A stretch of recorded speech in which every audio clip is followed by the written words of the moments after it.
afternoon, Louisiana, and welcome to Bayou Bets for Monday, June the 12th. I'm Zach Ewing with Jim Derry, and LSU is going to Omaha as they put on the scoreboard, the GEAUX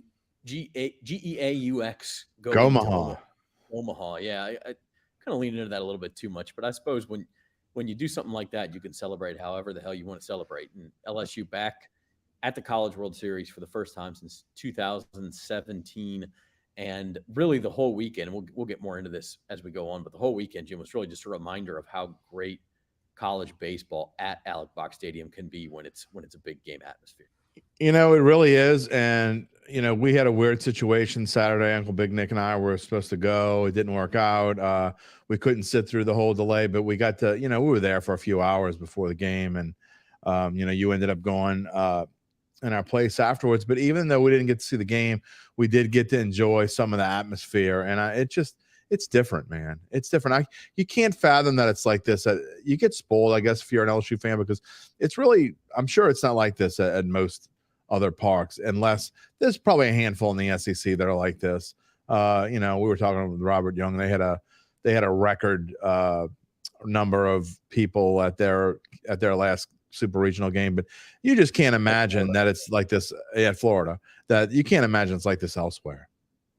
Yeah, it would be a fun project is to do a tour and do a weekend at the box and do a weekend at A&M and Mississippi State, Ole Miss, Arkansas, Florida, like compare and contrast. It'd be expensive, but it would be a lot of fun because I do think some of those places, Duty Noble Field, the Swayze, however they pronounce it, like some of those places have gotten to the point where they're close, but like the box is the original, right? Like they're all trying to replicate what the box does.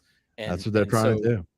Yeah, to see the OG on the block be back at its rockin' self, and hosted a super regional in 4 years. It was 2019, the last time that they hosted a super regional. Would have had a chance in 2020, and of course the postseason, the whole season was wiped out.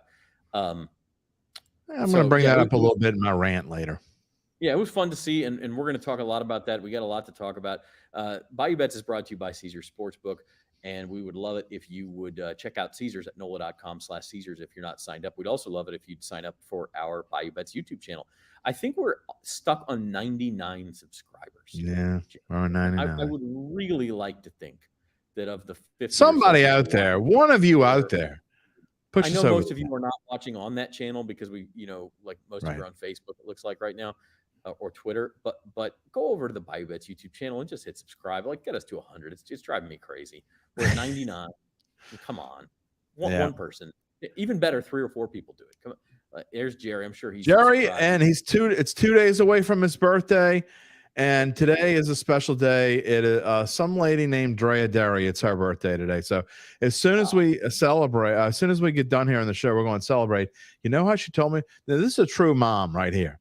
She wants to celebrate her birthday, and the kids don't know this yet, by going to Chuck E. Cheese. I thought she was joking at first. No kidding.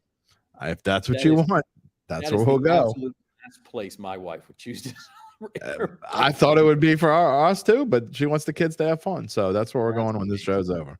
That's amazing. Happy birthday to Mrs. Derry and to Jerry too in a couple of days. So Derry and Jerry. Yeah, that's right. Our headlines for today. LSU, of course, reaches the College World Series. Lots to talk about there. There's 2 more spots in Omaha up for grabs. Those will be decided this evening. I think Tennessee Southern Miss first pitch is about an hour from now. NBA Finals, Game 5 also tonight. I don't think anyone really thinks realistically the Nuggets are not going to win this thing now, but I guess the question is, will it be tonight? Arcangelo wins the Belmont Stakes, and so did Jim again. He won another horse race. Did. Thanks. I got to give a shout out to my boy, Mike Prange. I don't know if he's watching or not, but he is helped me. I don't know a ton about horse racing. I mean, I know the basics and I go through and I study like everything else. I don't bet anything without looking at something. Very rarely. I do every now and then just for fun if I want to watch for $10 or whatever. But he said, I love Arcangelo. And I'm like, you know what? Okay, let's roll with it. Let's put him in an exacta box. He did it with he put him in an exacta box with Forte and Tapit Trice, and turns out he should have done a trifecta box with those 3 because we'd have won that too. But and then I went and put a little extra little side chunk on Arcangelo to win. So it was another good weekend. Not as good as Derby weekend, but it was still pretty good. Too bad Triple Crown season is over for your sake. Yeah, And I'll be able to do it again until May. yeah, and then next weekend we have the U.S. Open at Los Angeles Country Club, which I think, I mean, everything you hear, like we've had Andy Lack on Datitude before, and he's just raved about this course, and he lives out in L.A., and so we know, but it just sounds like it's a shot maker's course. Like you're not just going to be able to go out there and bomb this course. So we'll talk some U.S. Open too. That starts on. Although one of the biggest bombers is I think is my favorite. But we'll talk about that. Yeah, I don't think I agree with that pick, but we'll get into that. Jerry says Denver's closing out the series. I think that's probably right. Horace says spent many days at LSU watching baseball. Yeah, the early '90s, man. That's when it was born. Late '80s, early '90s. And he didn't have a kid then. It's just he didn't have Spencer anyway. Spencer wasn't even a twinkle in his eye then, man. No. Spencer's a young cat. All right, let's talk about LSU. Let's get into it. LSU's in Omaha. They swept Kentucky 14-0 on Saturday. They hit 6 homers, and then Sunday's game was much tighter. They jumped out to a 5-1 lead. Kentucky, I actually thought Kentucky might. There was a couple innings where I thought Kentucky was in good shape to come back and win that game. It was 5-3. They were putting runners on. LSU was going quietly on offense. And then Dylan Cruz came up and hit the 2-run double in the 9th that really put the game away, and they won. Yeah, but Datitude magic, baby. Datitude magic. Cade Beloso. Yeah. He comes on Datitude and then goes and hits a 3-run bomb to give LSU the lead. Yeah, turned out to be a pretty easy trip to Omaha. By the way, I didn't realize this, or maybe I did and had forgotten. This is LSU's 19th College World Series, which sounds like a lot. That actually only breaks a tie to get them to 7th all time. Texas has been to 36 College World Series. Yeah, that's a lot. So, and they might go to. Well, how many of them were under Augie Garrido? A lot.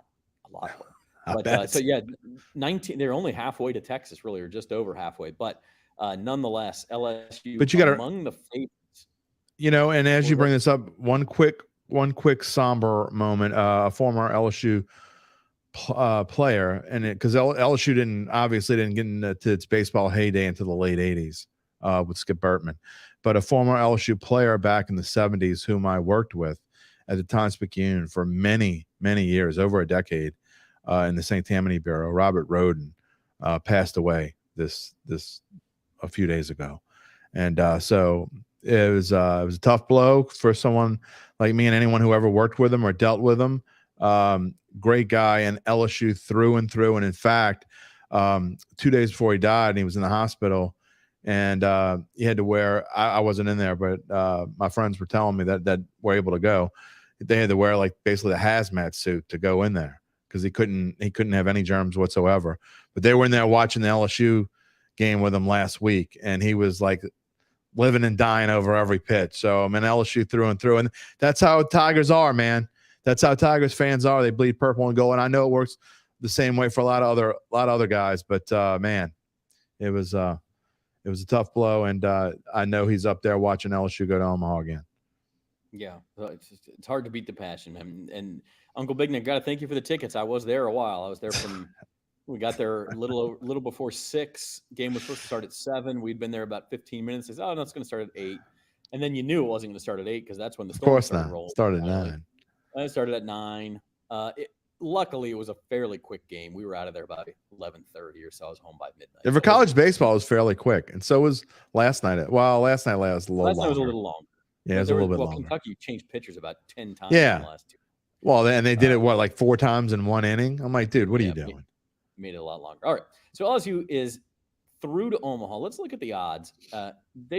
The Tigers have been the second favorite here for the last month or so after spending most of the season as the national title favorite. And I find this interesting, these odds, because Wake Forest and LSU are on the same side of the bracket. Like if they both win on Saturday, they will play on Monday in the winner's bracket game. And so only one of them can make the championship series.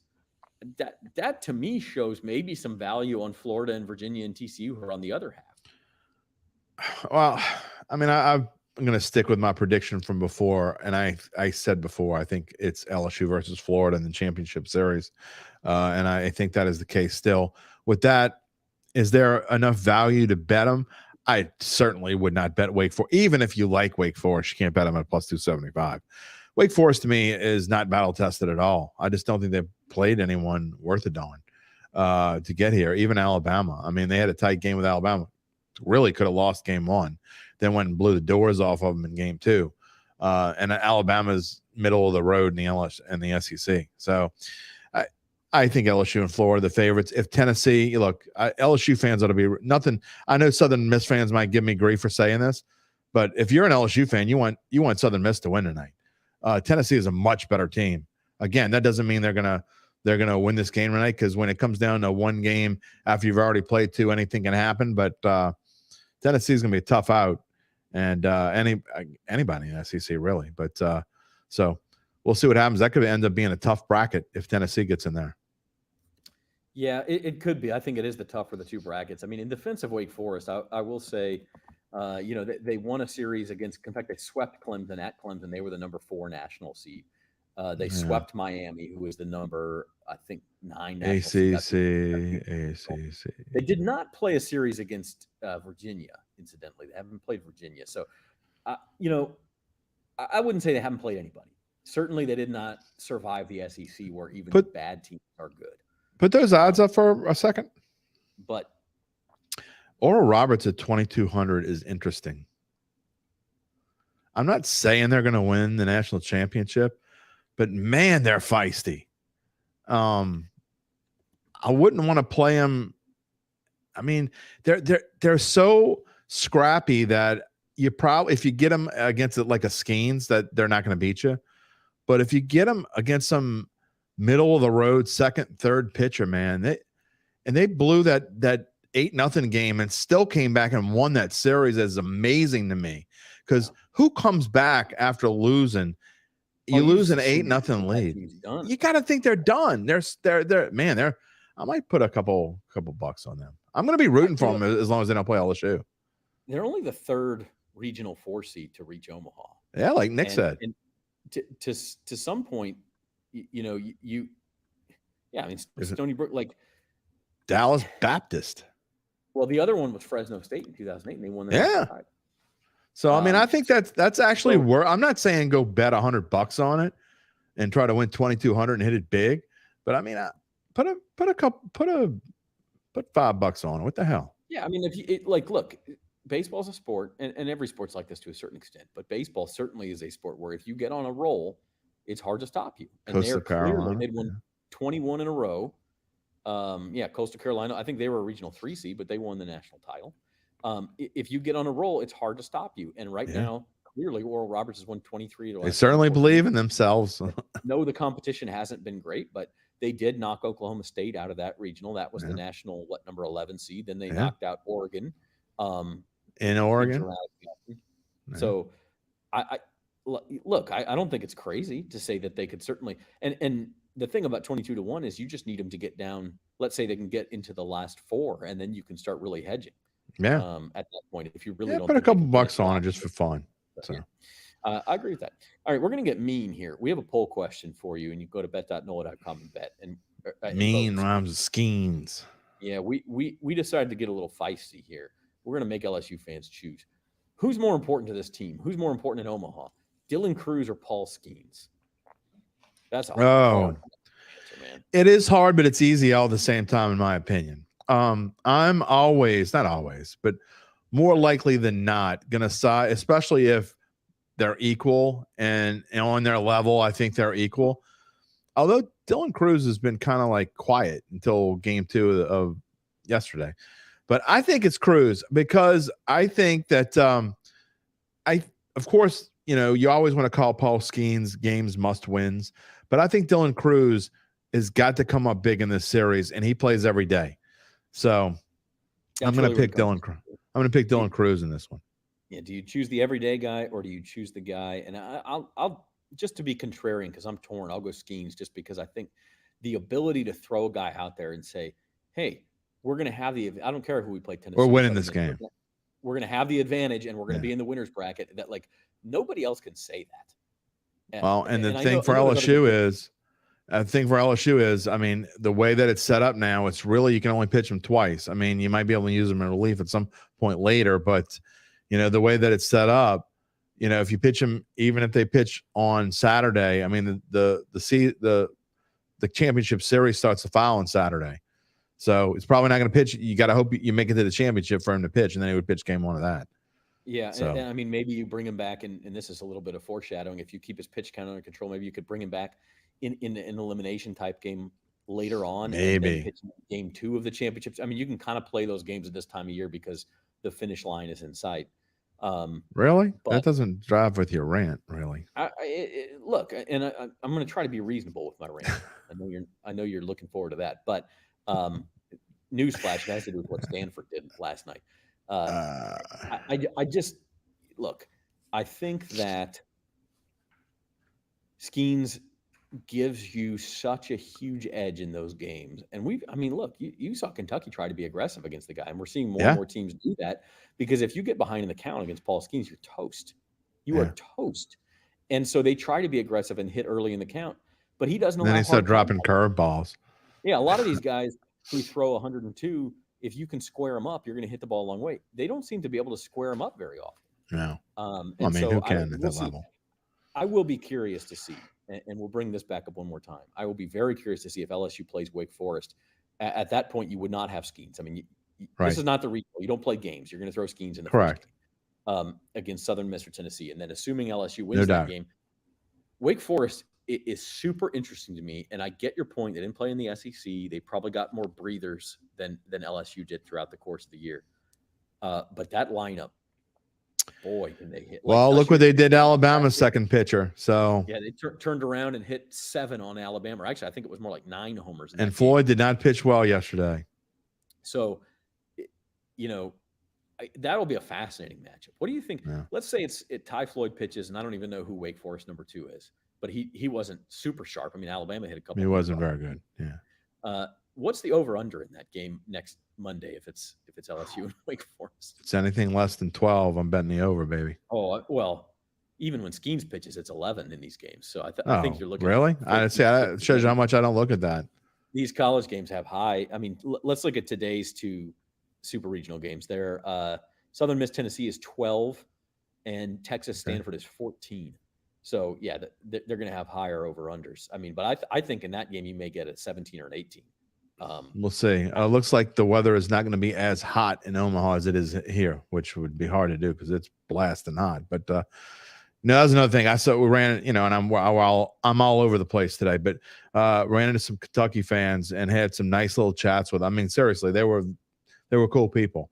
I don't think that I've really had a chance to talk to Kentucky fans before, except maybe in basketball a little bit. But reminded them that this was baseball and not basketball, and they chuckled. But there was this one guy as we were leaving Saturday, and we decided we were leaving, and Nick can contest this. This guy walks up, and he was like not walking up to us, but we were in a truck trying to pull out. Guy walks up, he's got like this towel over his head, and he's dying. And he's got his Kentucky shirt on. I mean, it looked like somebody put him through a furnace and he couldn't walk through the other side. He was absolutely miserable. And I said, "Yeah, man, you having a little trouble?" He goes, "It's hot, man. It's hot, man." I'm like, okay, well, it's probably not. You're going to come in July, Kentucky, August. It just ain't the same. Well, it's not the same. And I think that the deal is in Kentucky, it's probably only like this for a couple months out of the year and without as much humidity. And as Nick says, with the big dip in his mouth. Yeah, he did have that. But he goes, "I don't know how y'all deal with this, man. I can't do it." I'm like, it's only June, dude. Yeah. So anyway, we had fun at the game. It was you talk about the series, but to me, I think that it's going to need to be a lot like it was both days, yesterday and on Saturday, where pretty much every hitter got into the action a little bit, right? I mean, Tommy Tanks with those blasts. I told, we had come home and I texted Nick. I'm like, "You better go check your truck windshield over in Marrero because I think he might have hit it that far." Those blasts, but he's going to need to be big, and really everybody's going to need to step up and have a part of it. I think, Zach. That's LSU's advantage over anybody is the depth of that lineup. And I mean, obviously, having Cruz and White at the top, and the way Trey Morgan hit this weekend, those guys at the top. Man, Trey Morgan was.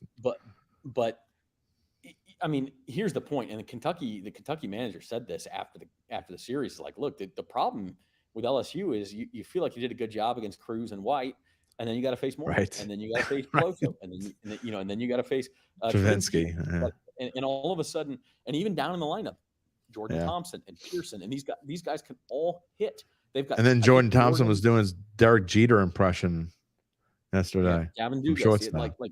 they've got what are they? Morgan hit the 2 homers on Saturday. He now Saturday. has 9. Yeah.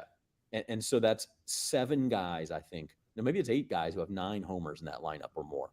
And so there's nowhere to hide if you're a pitcher, and that's where, if they're going to win the national title, it's going to be because of that.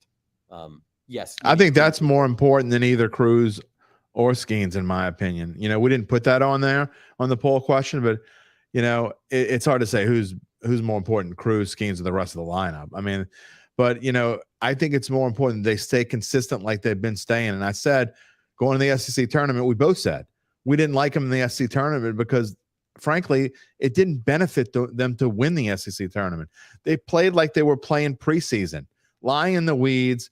And Cade said this on Datitude the other day. He said, look, we've been thinking about Omaha our entire lives here at LSU. That's what we've been thinking about. So, I'm not, he didn't come out and say, I don't want to win the SEC tournament, but he did say that's where our focus has been. And we knew once we started these regionals and super regionals, that's where we were shifting all of our attention, because this was their last shot. I'm going to get more into that in a little bit in my rant, but they did it. They did what they set out to do. In fact, besides one game against Oregon State that was 6-5, none of them were really that close. And by the way, if you are headed up to Omaha, I'm going up, and I'm staying at the Harrah's Casino in Council Bluffs, which is, it's a different city. It's right across the river. It's 2 miles from, what do they call it now? Charles Schwab Field. And it's a good place to stay. It's not as expensive as you would think for a Harrah's property. And then I believe they're sold out at least this Saturday night, but they do have rooms at their Hilton Garden Inn at the Horseshoe in Council Bluffs, which is just like 2 more miles down the freeway. Still just a 15-minute drive from the ballpark. So I encourage people to check that out. If you're still trying to plan that trip, it's tough to plan it right now between the flights and the hotels and the rental cars and all that. But I would look at the Hilton Garden Inn at the Horseshoe. And then if you're going later in the week, Harrah's does have rooms next week as well. I'm a little pissed that you didn't push for a sidekick. That's all I'm saying. Yeah, well, there's beds available by the river. That's all I mean. Down by the river. All right, let's move on. We'll talk some NBA Finals. Game 5 is tonight. For some reason in my head, I kept calling this game 4. And maybe that's because we still can't believe the Heat won one. Yeah, the Nuggets should have swept the series. The Heat caught fire from 3 and won one game by 3 points in game 2. They do get Tyler Hero back tonight. And when that was announced, the line shifted from -9 to -8.5. Does Tyler Hero do anything for you here? No. I'm not betting this game. I win, I'm waiting for my Nuggets. It's funny because I don't remember which book I have my futures on for Nuggets and then my Heat hedge. But my Heat hedge, they're like offering me, I think, like 1/10 of what I put in. And the Nuggets bet is basically, here, you can have your money. So I'm not going to cash it out. You'd think I'd learn my lesson from the Titans AFC South bet, but I haven't. But do you cash out the Heat bet at this point? For like $3? It's $3 you're not going to have otherwise. No, because you know why? I'd kick myself in the derriere, so to speak, if the Heat, some miracle great storyline. As it was, I was kicking myself for not hedging on the Heat a little bit when the Celtics were down 3-0. I thought maybe I should put a couple bucks on the Celtics, and I didn't. And then I was kicking myself, and then I got lucky. Let's face it, I got kind of lucky there. El Rage, Tyler Hero, great name for a comeback player. I just don't know. I've been saying this. I said this last week. I'm calling him Hero anyway. It's spelled Hero. They've got to hit threes to win, and Tyler Hero does help with that. They're desperate. He is a shooter. They can't stop Jokic, and they can't stop Murray. Yeah, maybe you go from like a 10% chance to win tonight to like a 20% chance to win, or 15 to 20% because maybe Hero gets open a few times. But guys come back from these long layoffs, and this was a wrist injury, right? Like, how do we know he's even going to be himself? Well, you know what Tina Turner said, right? We don't need another Hero. The Heat do. They need about 5 of them. Yeah. I just look. I joke about all this, but even if somehow the Heat squeeze out one night, which I don't see, if you were going to force me to bet, I think the Heat, with their coaching, I think they will play a good game. I think it will be fairly close. And when I say fairly close, 6, 8, maybe 10. So if you were forcing me to make a pick, I would take the Heat plus 8.5. But I'm not betting on this with your money. Yeah, I don't. There's What no about reason the to. over? Because we've had 3 of the first 4 games went under. I like the under. I'm not going to buck the trend. Yeah, they keep lowering it, and it keeps going under again. They keep lowering. Yeah. It started, I think game 1 was like 215.5, and they keep lowering and keep lowering, and it still goes under. And there's no reason to bet the over now. So I mean, if you want to bet something, to me, that's the best bet of the entire thing. I like the under. I'm not going to bet the game, but I like the under. The game Heat won was the game that went the over. only one that I went over, right? But it did. So maybe so the Heat need to hit threes if they're gonna go over. Maybe you consider that parlay with that narrative, like, hey, if the Heat have a chance tonight, is because they're going to shoot the ball well, especially from 3, and that's going to make this game go over. So if maybe you consider a Heat over parlay. Something to consider if you do like that for $2 maybe. Yeah. This is just an example of how lopsided this is. The series odds right now. I mean, you just can't bet the Nuggets unless you want to win a couple of pennies. The Heat 20-1 to win the series, but even Nuggets minus 1.5 games, meaning they either win it in game 5 or game 6. You're paying minus 1,500 for that. That's insane. Which is the only way to bet this if you actually want to bet it. I mean, you don't bet it anyway, but if you wanted to, you're determined to put down $15 to win $1, then go for it. That's the way you would never bet Nuggets to win the series. It's not going 7. It's just not going 7. The Nuggets can win just as easy in Miami as they can in Denver. This is how little the odds makers believe in Miami, Jim. I mean, the Heat, just to force a game 7 is plus 800. And that would be on the road. I mean, there'd be significant dogs even at that point. Not to diss our partners, but the lopsided juice in this just goes to show you just can't. These sorts of things, this is where they make their money. I mean, the difference in the numbers, if it's minus 10,000, I understand you can't make it plus 10,000, but why isn't it like plus 5,000?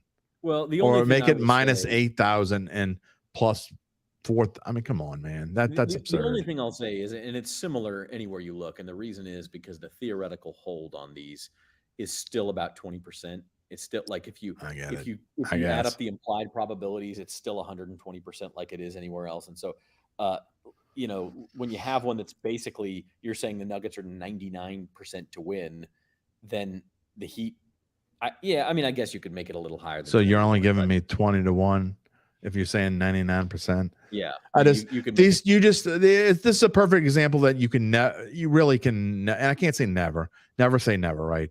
But almost never bet these sorts of things. And I say it all the time, and I think in this one, and I said 3 weeks ago, I don't even know, but once you missed the boat, you missed the boat. Don't try to catch up. You can't catch up. It's done. So you missed it. It's okay. Well, one thing you can bet on, which I don't know that I would do this yet either before the draft and free agency, but the 2024 NBA title odds are out. Nuggets are the favorites. Celtics are second. Bucks are third. No surprises here. Do we see the Nuggets as a team that could kind of become a dynasty? Yeah, but you say that every year about everybody. I mean, remember when the Warriors last year? Nobody's going to beat them next year. I mean, things happen. Every team is healthy this year. That's one thing they haven't. They have, and they're fairly young for the most part. I don't like betting favorites the next year. It's like even going to the NFL this year. I mean, I haven't done my work, so I'm not telling you that who I think is going to win the Super Bowl next year. But would I bet on Kansas City? No. I just don't like betting on favorites. It doesn't happen a whole lot. It happens, but it doesn't happen a whole lot. I'd rather find me a value. And again, I'm not going to bet this right now. There's no reason to bet these sorts of things right now. But if you think you spot a value, then go ahead and go for it. Certainly Lakers at plus 1,200. Well, they're going to go get Joe Blow and they're going to go get Chris Paul in free agency. And they're still the Lakers. The Lakers should be like 2,500.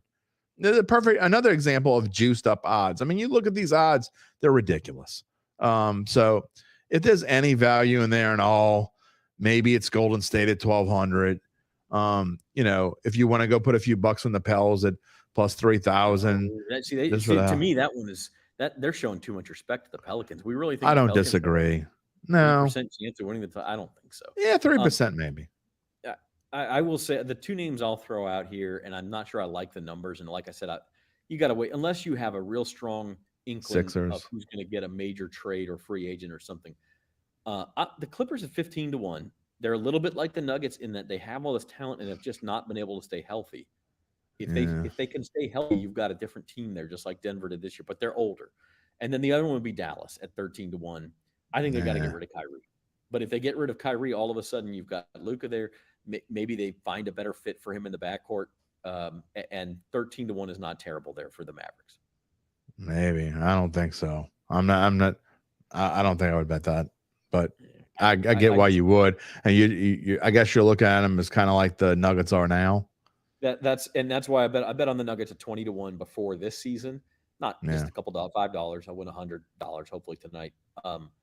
But if you're looking for a team like that, I'm looking at the Clippers, maybe the Mavs, a team that, hey, the talent is there. They just didn't put it together. Phoenix, maybe, but you're paying a real premium on It's just too early. I just wait and see. And I agree. Because you know what? It's some teams the Lakers are going to sign somebody like Chris Paul, and it's going to make other teams' numbers go down. So, and I wouldn't bet the Lakers. I mean, somebody could give me a gift certificate to bet the Lakers, and I'd find some way to use it somewhere else. Because I'm not betting on the Lakers. I don't know there's no way I'm betting on the Lakers. I think they're a mess. And, you're talking about LeBron now going to be 39 and AD. There is no guarantee. And AD, even if he stays, I mean, look, he's getting older. He's now like legitimate age to where injuries are a problem, right? And they were a problem anyway. So he ain't staying healthy next year. So I'm not betting on the Lakers. Not going to happen. That is the truth. Yeah.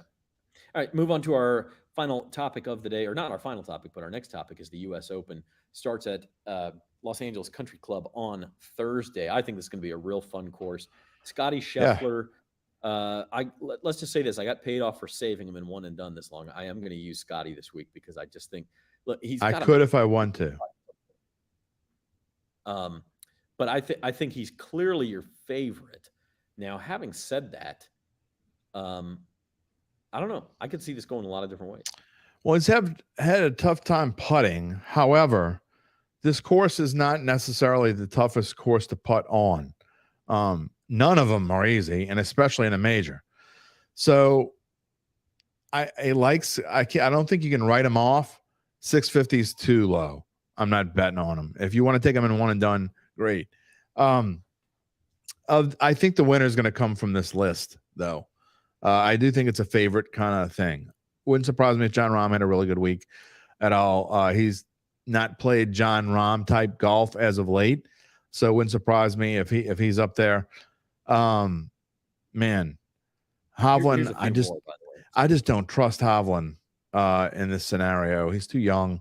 I think he's gonna be really good, and I know he won the last tournament he's in. But I think Rory's to me the value of the big boys at plus 1,200.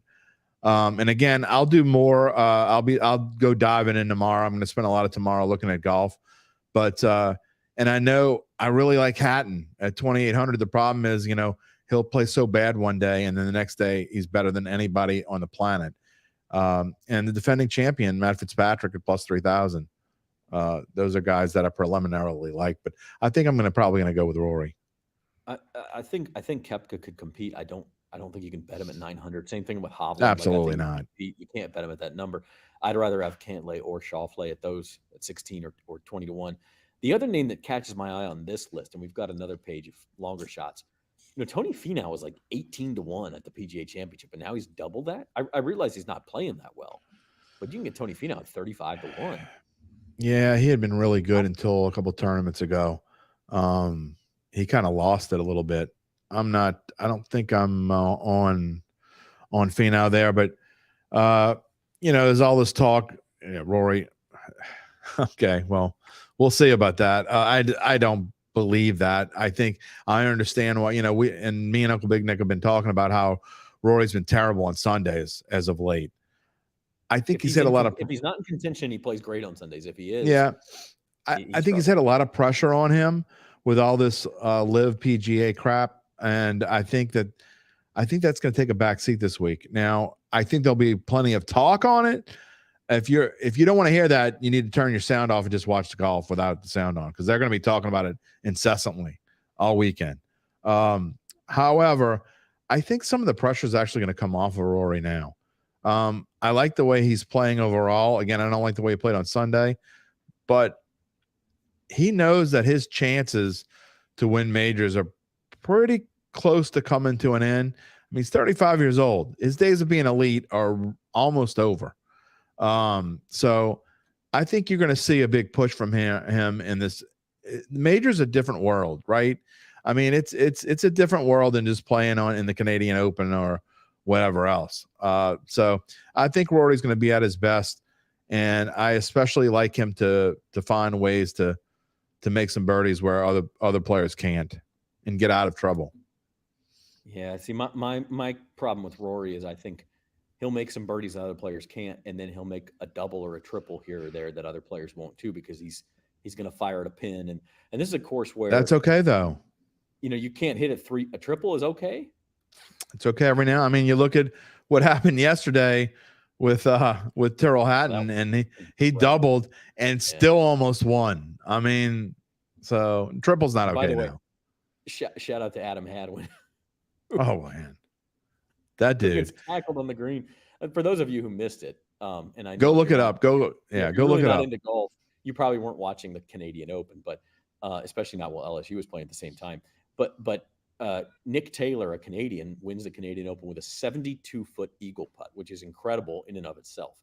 But the other thing about this is that Canadian, they all always enter the Canadian Open. None of them ever win it. They always come close, and then they find a way to fritter it away on Sunday. Well, Nick Taylor, who is one of the least likely Canadians to win this thing, hits a 72-foot eagle putt on 18 to win, and a bunch of his Canadian buddies, including Adam Hadwin, were standing by the green watching him. And when he hits this, Adam Hadwin runs out there with a bottle of champagne to celebrate and is spraying the champagne.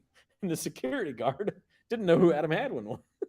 Literally tackles him and knocked the ever-loving crap out of him. Big dude. Like he looked like he played football. He did. He looked like a big dude. He was a big dude. So anyway, it's pretty. It all worked out in the end. They hugged it out, and but it was pretty funny.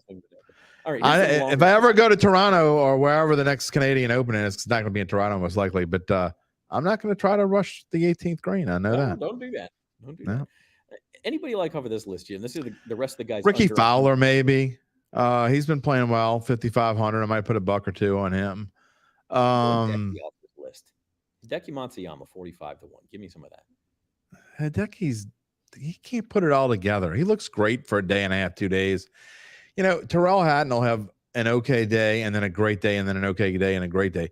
Hideki will have a really good day, a great day, then a just all-time, just where did that go kind of day, and then fade away. So I'd rather take Sung J M. Bryson Love at 45 to 1? Yeah, actually. Yeah. And that's actually down. That was plus 4,000 about a week ago. So yeah. I mean, can you ever rule out JT? I mean, that was the other one I was going to say is JT is 40 to 1. And by the way, I think if you look around, you might get him at 50 to 1. I saw somebody say, I think it might have been Andy who tweeted out, you can get him at 50 to 1. Which when was the last time Justin Thomas was 50 to 1 at anything? I don't remember. Yeah. I don't know at all, but I would probably take Ricky Fowler off that list if you were forcing me to take one. Again, tomorrow's my golf day. So check out bet.NOLA.com. We'll have a preview. Full U.S. Open preview, probably Wednesday morning. That'll be ready. And then we'll talk a little bit. The tournament will be going on, of course, during our show on Thursday, but we'll talk that as well as our College World Series preview. Last topic of the day, USFL. I've resisted talking about this the whole season, but New Orleans. You make me talk about soccer. Yeah. You don't really play ball though. The New Orleans Breakers are in their final game of the regular season, and they're playing the Houston. What are they? Gamblers. Gamblers. I looked this up before the show. Well, I like that. And they will be playing. I assume they're playing in Birmingham, right? No, they're playing in Memphis. Oh, of course, makes sense. Well, they have 4 sites. All right. The Breakers are 4-point favorites, and you tell me they need to win to get into the USFL. Most likely. I think there's a scenario where they can lose and still get in. I need to go through the tiebreakers because it's funny because all the time, if this were the NFL, they'd have every scenario you could possibly want, but they basically just tell you the tiebreakers.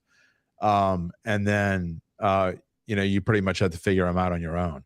So I will I just didn't have time today to figure them out on my own, but I will do that probably tomorrow as well. But they are 6-3, big win on Saturday that they had a 2-hour lightning delay in Memphis against the Showboats and ended up coming back after it was over and just kept pounding on. They scored 17 points first quarter, won at 31-3. And I did see the highlight of the Memphis quarterback backpedaling like 20 who yards. Who is a Southeastern was alum. Yeah. And that turned into a pick 6. So that was an ill Cole Kelly. Decision. Yeah, he had a rough go. Yeah. Been around a lot. Yeah, former Arkansas guy too. Yeah. So anyway, he got kind of destroyed yesterday. See, that's the kind of stuff that would happen in the USFL though. Yeah, I don't. Interesting though that the Breakers are not in the playoffs yet, and yet they're the second favorite. In fact, pretty similar odds to LSU. Who's got a better chance to win their championship, LSU baseball or the New Orleans Breakers? The Breakers. Okay. Because it's either going to be Birmingham or the Breakers. If those are the only 2 teams I think have a chance, really. I mean, I guess you're getting a 1-game thing. Anything can happen, but to me, Birmingham is clearly the best team, but not by that much over the Breakers. And the reason why the Generals and the Stars are down there because, the Generals aren't even in yet, I believe. One of those 2 teams is locked up a playoff berth and the other one hasn't. I think the Generals haven't locked up a playoff berth. But the other side of the North, I guess, the North is so much worse. Their leader of the division, I think, is 5-4. And the rest of the team is under 500. Whereas in the South, Birmingham 7-2, the Breakers are 6-3, and the other 2 teams are 5-4, both Memphis and Houston. So, look, the Breakers are the second best team in this league.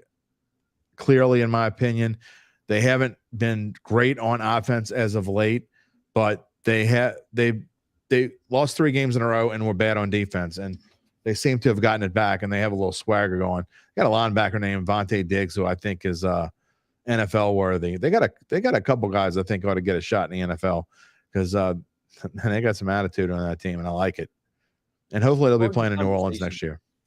Yeah, well, that would help. I think larger conversation here. The XFL came out this week is losing a significant amount of money. The XFL, the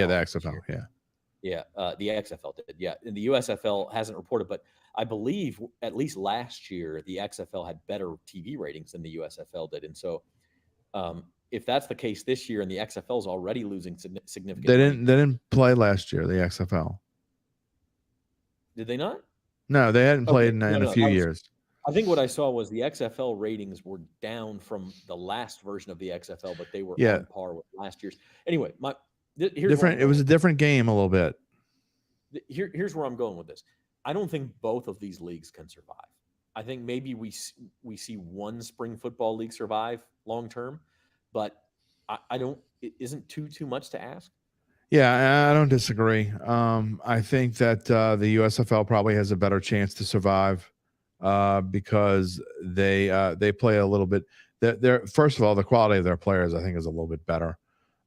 Second of all, they have a better TV contract right now, which is actually going to make a difference. NBC and Fox both on board with the USFL, and for the XFL it was just ESPN and ABC.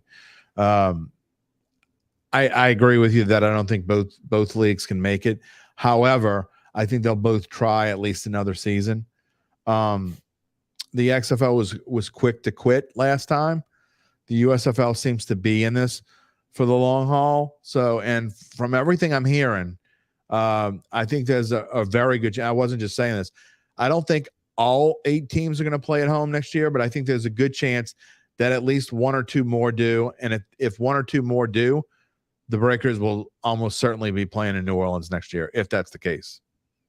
Okay. All right. Well, they're trying to cut down on travel, and they're having central locations, and these teams work together and use the same facilities because they're trying to save as much money as they can. But so when you say the league's losing money, it's as much that the TV, the sponsors are losing money. So that's a story for another day. Yeah. Good thing for them to survive for those who can't get into football. I like my football the way it is, but again, that's just me. I will tell you this. Last thing on this before I know you want to move on. Last thing on this.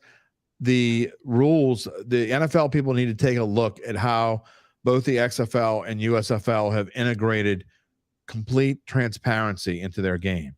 They might not like some of these, going for 2, going for 3, the way they go for 2 or go for 3. They may not like the way they do kickoffs, which is different in both leagues. But the complete transparency where you can see and hear what the replay official is talking about, to me, is a major, major deal. And that's definitely something that the NFL needs to look into, as well as putting a chip into that ball. And, you know exactly where it goes. I do like that part of it.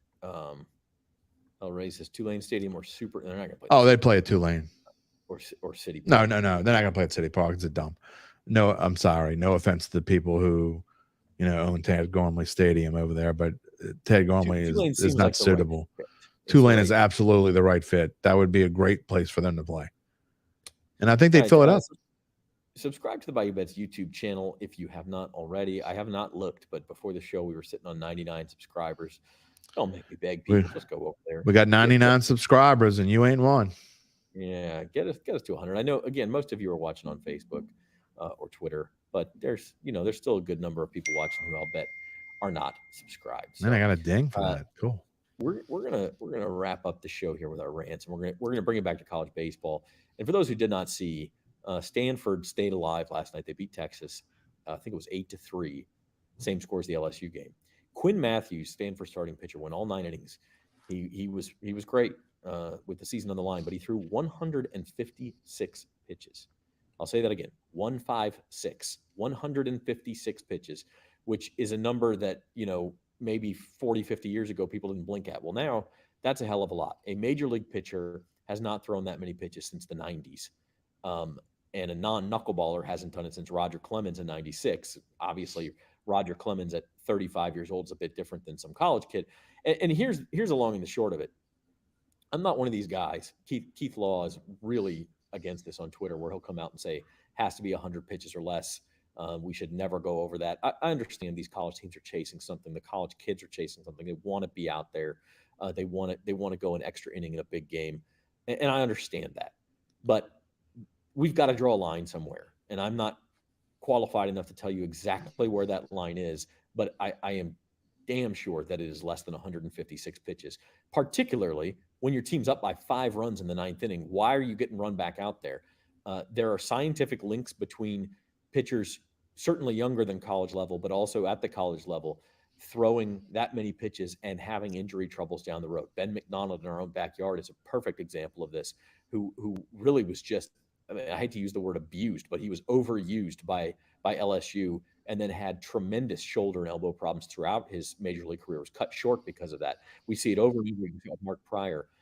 We saw it with Steven Strasburg. These guys get overworked in college. They get to the pros and their arms break down. And so I know there's a lot of variables here, but at some point the kids are going to want to go out there and say, yeah, I can go.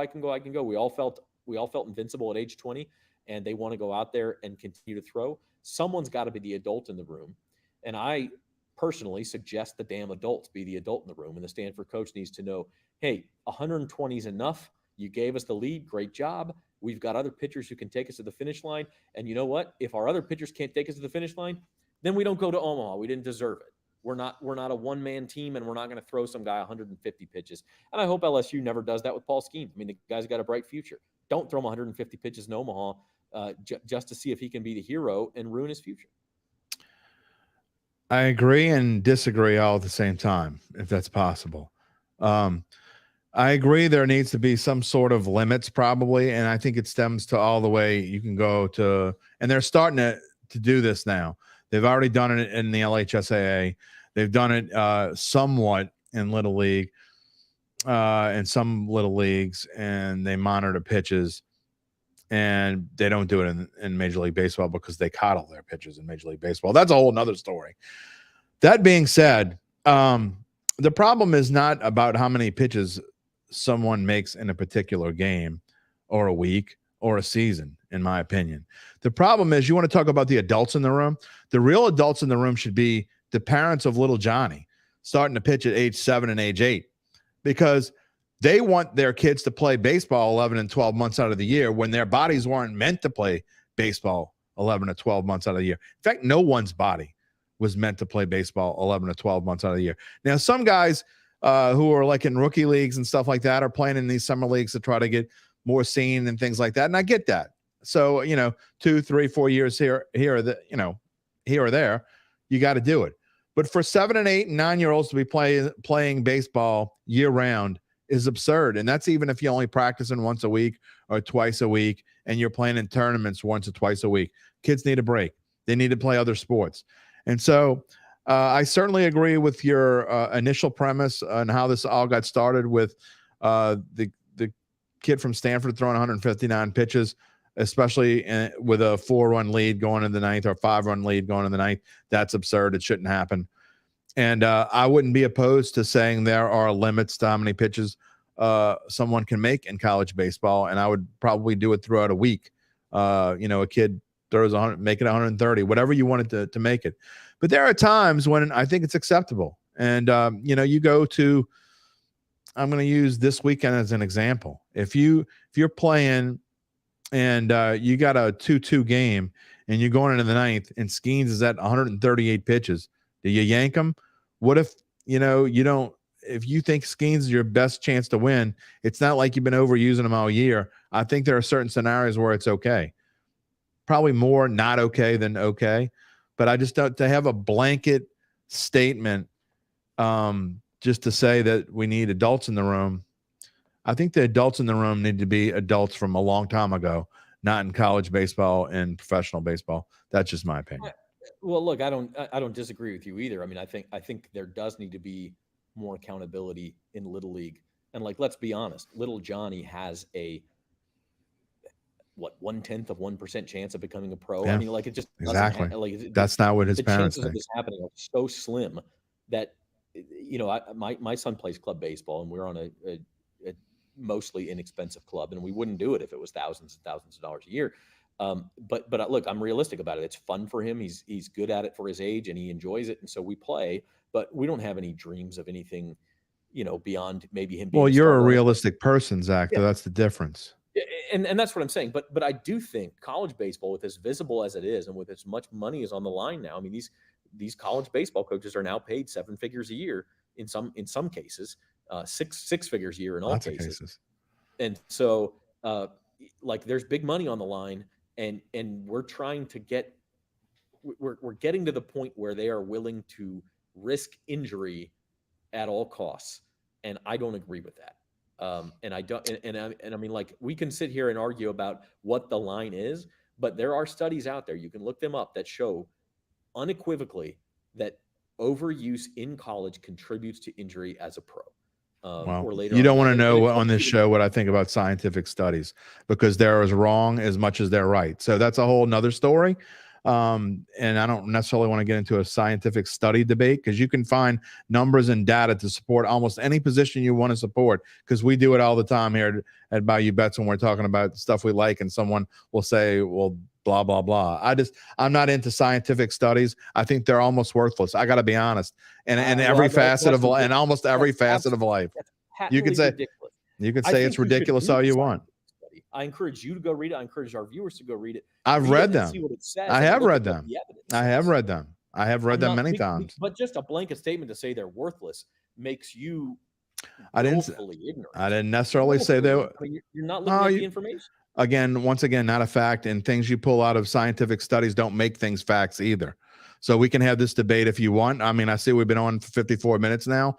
But again, a scientific study doesn't make something a fact. It simply doesn't. And so, but again, I'm mostly on your side here. But what you're saying is not fact. It just isn't. And so, I mean, there are cases where the kids and we're calling them kids. They're not kids. They're adults. They're in college. They're adults. Most of them are adults. Kids compared to what? They're of legal age. They're not a kid. I mean, we consider. I call my 25-year-old kid because he's my kid. But you're 21. You're not a kid anymore. And most of these players are over the age of 21, which is a completely different story. So I mean, you're using college baseball. It's not really a good example, to be honest. College baseball is not the best example. I think a better example would be in what they've done to these kids in high school. Now, that I would certainly agree with you, because high school, I've seen some things in my high school career that coaches should be put in jail for some of the things that they've done in high school. And I think there are a lot of high school coaches out there that would agree with me what they've seen. But which is why LSU, and they should have, and they absolutely should have. They should. Well, then you're going to get to it. Should they put them in Major League Baseball too? No, because the major league teams, as I've mentioned to you privately before, already have an incentive to protect those pitchers. So what if one major league team decides, you know what, we don't care about any of these scientific studis. We're going to go back to I'm just bringing up a complete hypothetical here, and our guy on the mound is the best pitcher we have, and we're going to use him 130 pitches because he says it's okay. I mean, would you then have a problem with it? Yeah, well, I would have a problem with that too, but I think that the market would correct itself in that scenario, because agents and players would start to steer pitchers away from that franchise. We make exceptions, and we talk at the sides of our heads all the time. It's a good discussion. I particularly enjoyed the part where you I think it's great. Facts and scientific studies aren't facts, but because they aren't facts. They are not facts. They simply are not facts. A scientific study doesn't make something a fact. And that's a fact. We can move on. We can move on. Facts are facts. This is a great show for July when we have nothing to talk about. I think we should revisit it 100%. All right, my rant today is also along the lines of college baseball, and I think that on a way more positive note than someone making 159 pitches, because we didn't see that in this tournament, and we haven't seen LSU do that for a long time, which is a good thing. Although Paul Skeens did throw 24 against Tulane. I think I was gonna say he threw a little bit more against Tulane. That is borderline uncomfortable for me, but depending on the guy, depending on the scenario, like that I think you could make an argument for. Sorry to interrupt. That's okay. The point going into this weekend, and having Cade Beloso on the show, and again, for those who didn't listen, I've known Cade Beloso since he was a junior in high school. I covered him at John Curtis, and he's just a great kid, and his family is outstanding. Always been a pleasure. Always been a great kid to talk to, and he's always been a very good baseball player. So it makes it easy when the star wants to talk to you and is very well spoken. And so not just Cade, but to see Paul Skeens, who hasn't been with this program nearly as long, but Dylan Cruz, who wanted to be a Tiger because he wanted to go to Omaha, and he spent his college career here. Just seeing him get that big hit last night and to come through and hit that double. And, you read the tweet about him today. I think Leah posted it. He didn't feel the pressure, he said, but when he heard that walk-up music for the last time, it got to him a little bit, and he wanted to come through, and he did. And to me, that was a big moment. And there are so many LSU players that were on that field yesterday, and the raw emotion of almost exhaling that we came here at LSU. We never had a chance to go to Omaha. They never had a chance to play a super regional in their home field, and they got that chance, and they delivered in a big way. And they're going back to Omaha, and they're bringing this program back to where it once was, I think. There was a little lull there, but I think Jay Johnson has this program going in the right direction. And, all those LSU fans, I joke about my next door neighbor who, a couple weeks ago, they lost a couple SEC series. They stink. Their bullpen is bad. Guess what? Their bullpen did pretty damn well the last 2 weekends. Everyone has to admit that. And, again, just to see those players that were getting their final shot at Alex Box Stadium last night, it was something special, and it's one I won't forget. And even though I didn't get to see a game, but I was out there, it was quite the experience. And I hope they can make a little run, make it fun. Even if they don't win the national title, make a little run and extend their careers one more game any chance they get. Absolutely. It's been a lot of fun to watch them. And just reiterate, if anyone is looking to go up there for the College World Series, check out Harris Council Bluffs. It's close by. I mean, it's in a different state, but it's literally like 2 miles from the stadium. It's a 10-minute drive. In fact, you could. I was looking this up. You could even walk there. There's a pedestrian bridge across the Missouri River. Oh, that's like nice. It's like a 40-minute walk. I mean, it's not a short walk, but you could theoretically do it if you wanted to do that. So check out Harris Council Bluffs, and I think they're sold out for this coming weekend, but they do have rooms for next week, and they've got another property, the Horseshoe, just a couple miles further east into Iowa, but still just like a 15-minute drive from the ballpark, and they've got rooms every night. So if you're trying to get up there, it's a difficult trip to plan. Check it out, Harris Council Bluffs, and they've helped us out. Caesar Sportsbook, they've got it there. And by the way, you can't bet on sports in Nebraska. Like they're in that funny stage of they've legalized it, but they haven't approved it yet. Where we were 2 years ago for a little while, but in Iowa you can. So if you stay in Iowa, you have that bonus too. If you watch the show, you're probably interested in that. So, 40-minute walk there. That takes me back to, I think the 40-minute walk was how far I had to go to find shoes in Vegas when we went for the draft. I remember that. A 40-minute that I could walk afford, is by the way, when you don't have good shoes on. So there's zero question about that. Gotta have good shoes. That is a fact. You got to have good shoes on the way back if you're tired or it's late at night or something. No, it was fine. I had new shoes then. I threw the other ones in the garbage. Walked back. I was fine then. All right, that'll do it for us. We'll be back at 4:00 on Thursday. We'll do a full College World Series preview. NBA Finals Game 6 would be that night. I don't think either one of us think. Don't think it's gonna happen. Yeah, it would be that night, and it would certainly talk about that if that happens. So, and the fantasy roundup tomorrow with Spencer the Guru and Gabe Henderson at 4:00 on Tuesday. Same channels, same Bayou Bets YouTube channel. Subscribe if you haven't already. For our producer Zoe Collins-Rath and Jim Derry, I'm Zach Ewing. Thanks for watching. I got to play the outro music, don't I? Thank you.